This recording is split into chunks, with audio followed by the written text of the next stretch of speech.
Okay, for update of 94 South, ito yung hagupit ni Bagyong Upong. Halos lahat ng barracks wasak. Ito, yung sa taas, walang natira. Ang tower din gumip up. Dito naman sa kabila, halos wala nang matirahan yung tropa. Napakalakas ng van kahit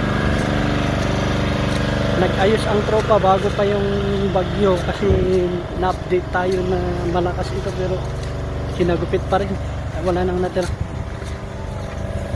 Ito ngayon ang kwan,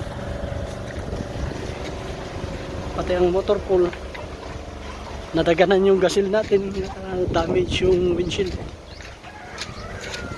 Ito ngayon yung barracks ng tropa na dati.